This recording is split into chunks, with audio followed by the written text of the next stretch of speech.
Welcome back. Thanks for joining me, Anne Collins, for another episode of the Leaders Who Love What They Do podcast, and one of the favourite times of the week for me. For those who don't know me, I'm the founder of Blue Bottle Coaching, and I work with leaders across a range of countries and industries to help them rethink and transform their leadership style to create high-performing teams. I'm absolutely delighted to have Susan Deith, who is dialing in from Kathmandu in Nepal with me today. So Susan has been working in business and in the English language field for over 20 years. She worked for the British Council in Nepal for over 10 years, and 10 years ago she founded her own language school called the English for All Language Training Centre, where she is director. Welcome, Susan. It's absolutely amazing to do this podcast together. Thanks so much for accepting the invitation. No problem. It's great to be here, Anne, and thanks for inviting me. Oh, you're very welcome. So, Susan, you've spent many years working and living in Nepal. What do you love about living and working there? And what have been the highlights for you? I think the thing that has kept me in Nepal for most of the time is the challenge with my work. It's quite a difficult environment to live in and to work in, obviously, because it's a completely different culture, first of all. There's a lot of problems with things like visas and, putting a business together. And once you've done all that, then of course there's difficulties with the educational system and how the students are taught and how they come to us for the education of English. The things that I really love, except for the work, are of course the weather, which is fantastic for most of the time. Gets a little bit cold in the summer and in the winter, and a little bit hot in the summer, but mostly it's a really very pleasant climate compared to the UK where I'm from. And then, of course, there's the people and just the general living, the ease of living, the quality of life that I have here is so much better than I would have anywhere else, I think, in the world. So there you go. It's 20 years. Yes, yeah, fabulous. And you just mentioned a little bit there that there have been challenges along the way, and I know it hasn't always been an easy ride. So what would you say have been the main challenges, and how have you overcome them?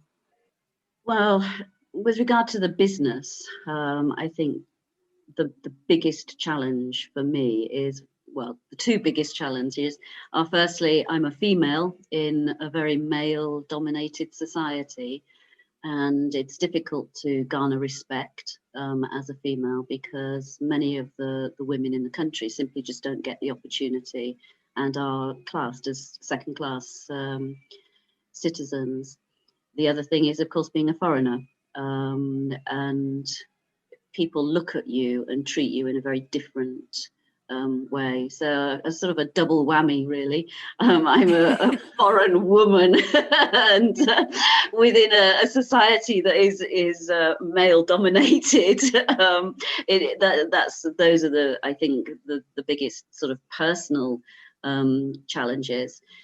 With regard to other things, that setting up the business was incredibly difficult because of the red tape and the foreign investment and doing all the documentation, which is of course all in Nepali. That was really quite difficult to deal with. But I've got a great team around me. I've got good lawyers. I've got good, people that help me get my visas, and my accountant is fantastic. And so I just draw on the skills and the professionalism of those guys to help me. And part of the culture is that people want to help other people here. So there is an element of support which you can use to help you to achieve your objectives or your goals with problems or things like that. Just to go back to the first point you made about being a woman and being a foreigner, I mean, obviously both of those things you can't change. So how have you overcome some of the obstacles that you faced because of that? I think just a lot of patience has to be probably the top of the list, because people tend to be less patient with in this culture. People tend to be less patient and less tolerant of a woman because they believe that they don't have the skills or have the intelligence in some situations that I've been in. You know, how could this woman possibly be the director of a company that's, you know, got 10 or had 10 classrooms and 8 staff and everything? So, you know, patience and tolerance is probably the thing that has helped me overcome. The other thing, tenacity. You know, not giving up, that sense of, okay, I'm gonna do what I want to do. I've got to do what I want to do. I have to keep trying to do what I want to do, and that links in, I think, with patience as well, because, you know, if you try for something and you don't achieve it, then you have to have the patience to wait and try again, and then you have to have more patience to wait and try again. So, you know, patience, tolerance, tenacity, and smiling. You know, it's always a good thing to smile at people. That positive energy, I'm sure, helps. Exactly, yeah. So I think those are the main you know, qualities or characteristics that I draw on to achieve what it is that I want to do, or to, you know, to overcome the challenges, as you very put it very well. And it seems to me, you haven't mentioned the word resilience, but it seems to me that you are very resilient. And by that, I don't mean tough, but I mean this ability to get up and keep going and to recover from difficulties. And it seems to be a quality that you have in absolute abundance. And how do you build and nurture that resilience? I think it's that kind of thing. I think tenacity and resilience are pretty much in the same, you know, on the same page. And it hasn't, you know, I didn't wake up one day and suddenly have that ability to, you know, drive for objectives or drive for goals. It's been something that has been throughout my life. You know, even going back to my school days. You know, there was just study, and I wanted to achieve. I wanted to get good exam results. I wanted to, you know, go to university. And when I was at university, I knew that I had to work hard to achieve the grades that I needed. And then, of course, I wanted to get a good job. And it doesn't come without hard work. And a throughout vision my as life. well. It seems to me you have a vision, you have a clear vision of where you want to go. To be honest, I don't think so, Anne. I think I make the best, or I make the most of the situations that are presented to me. Yes. And I think I have a sort of innate ability to be able to see many different options and, you know, look outside of the box and try to manipulate the situations, or that, I don't know if that's the right word, but try to use the situations and the parameters within which I'm working to come up with the best solution. And again, this has come from, you know, absolute desperation. Sometimes, you know, mother is the invention. No, what is it? Mother is necessity. Necessity is the mother of invention. You know, just call me Mrs. Malaprop. I'm very good at those. But it's something that I have that, to be honest, I don't find in many people here. Certainly that sort of ability to think critically and to change things on the head and to ask the right questions, to move towards the, you know, solving the problem, whatever that may be. So yes. Yeah. I don't know whether it's vision. I think it's I've sort of just happened on life, but driven those objectives and those goals that have presented themselves to me. So, yeah, so you've seen the situation, and as you said, you're looking for the options. What could we do? Which is an amazing example of having that growth mindset that we always talk about. That is so important. Being able to see possibilities, and then of course you haven't been afraid to actually go for it. You know, you're not just sitting back and thinking, well, that could work. You're actually doing it. Yeah, I think that, making a decision is part of it. People shy away from making decisions, and then the risk factor, Hmm. taking the risk Yes. is another aspect. I think people could, you know, I don't know, sort of take too long to decide on something, rather than making a decision and taking the risk. Yes. However, on the other hand, sometimes my staff, would say to me, Susan, just do this, just do that, or just do that, and in those types of situations, I pulled back a little bit because I didn't have all the information, or I didn't have all the facts, or Mm. I couldn't quite work out which of the, the factual evidence or the elements that I had were important and relevant Mm. to the decision. Yes. And when you're a director, or when you're of a company, when you're leading a team of people, and when you're trying to make profit so that everybody benefits, it's really important that you make the right decision at the right Yes. time. Yes. And making and timing are I think, quite important aspects of Yes. running a business. That idea of considered risk, rather than, or a calculated risk, I should say, Exactly. is really Yeah. important. Like you say, when other people are depending on you as well, it's the bigger picture, isn't it? And Oh, so yeah. with all of that, how do you look after yourself in all of that, Susan? I stroke my dog a lot. Who looks lovely, by the way. um, I find solace with my friends, and of course my family. I chat to my sister a lot, and my mother. My father isn't particularly technical, so I have to phone him. But I've got lots of good friends here in Kathmandu who are incredibly supportive, especially during this lockdown, Yes. and the change of focus of the business. I keep myself busy when I'm not working. I do lots of gardening, which is Yes. tough, but and slow. I find it so slow. Um, So I do patience comes in handy there. exactly, Yeah. yeah. And I get great joy from my dog and my 3 chickens now. Yes. Oh, great. And I don't think you need to to do all this self-help and self-analysis, and what are my objectives, and write down things and all that kind of stuff. As long as you're happy, as long as you do the things that you want to do, that give you that satisfaction and achievement, and reaching your goals, then I think that's all you need to do to take care of yourself mentally. Yes. um, Physically, obviously, I do a little bit of exercise, not as much as I used to. I try to eat.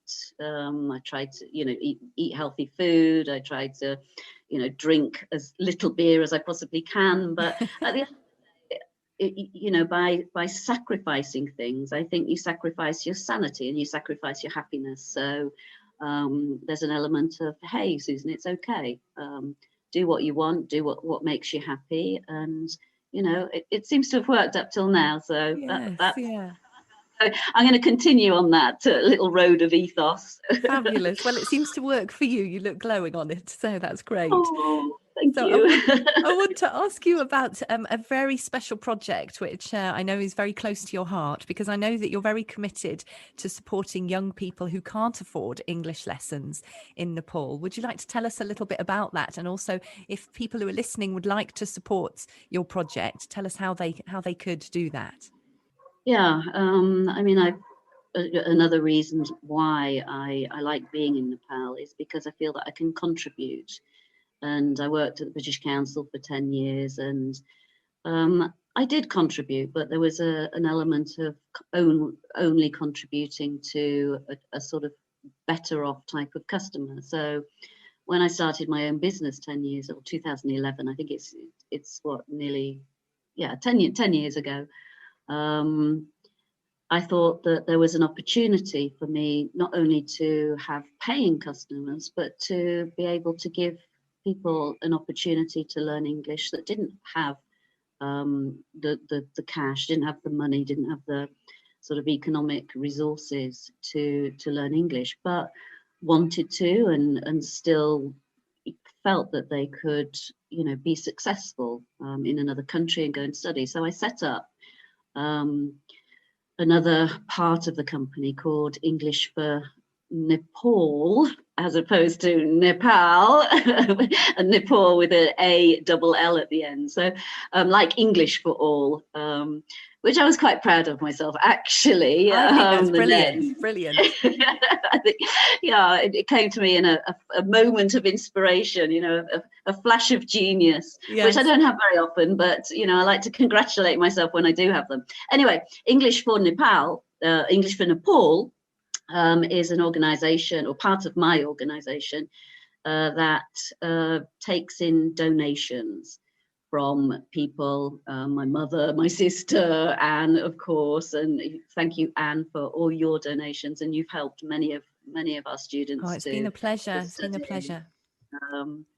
And we use those funds to give people the opportunity to study for nothing. So, and that's basically it.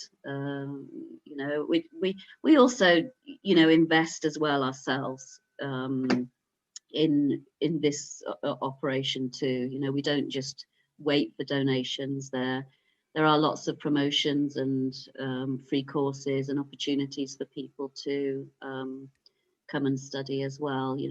If we're running a class, then we're running a class, and it doesn't actually cost us much more to add another person into the class. So we often run, competitions or, promotions where people can actually come and study for free. Yeah, so it's really it's really integrated into your business, isn't it? This element, which is wonderful. And so, if people do want to contribute, so anyone who's listening who would be interested either to have more information or to make a donation, do have a look in the show notes. So I've got a final question for you, Susan. Cool. What would be your top tip to other leaders? Oh, goodness me, that's a tough one, isn't it? My top tip, I think, is the first thing, like I've already mentioned, is here in Nepal is patience. You must have patience with people, because your vision or your idea or your way of communicating or your methodology is often not what theirs is and not what they understand. Keeping a sense of humor with people, to try to build a team and build confidence and build commitment and build that community of people that are working together towards a single goal. My top tip is just relax, be calm, and be patient with the people that are working with you, I think. Great. Oh, that's absolutely fabulous. Thank you very much, Susan. So if listeners wish to contact you, I know you're on LinkedIn and you're on Facebook. Is that the best way to get hold of you? I think Facebook is probably the best way. Yeah, or Yes. LinkedIn. My Okay. Facebook is Susan Deith. My LinkedIn is, hey, Susan Deith. Okay, excellent. And I would just do a little plug for you, because you haven't done it for yourself. Just to say that now you are offering English lessons online, and they're perfectly accessible to people living in Europe. The time difference is not so great. So if you are looking for online English lessons now or in the immediate future, do have a look at what Susan is offering. She does a lot for people who are preparing for careers in business, particularly for young professionals. So I will also make sure there's a link there to your school as well, Susan. So thank you so much, Susan, for joining us and sharing your experiences of living and working in Nepal. It's been so interesting, and especially for talking about everything that has helped you, and your tenacity, your determination is truly inspirational. It really is. And over a period of 20 years, you've achieved such a lot and built this wonderful community. You're supporting so many people and helping so many people to learn English and to realize their dreams, because for so many that is the key in Nepal. Having English is absolutely it is the key for so many careers. So thank you for all your work that you do as well, Susan. It's amazing. Oh, and thank you, Anne, for having me on. It's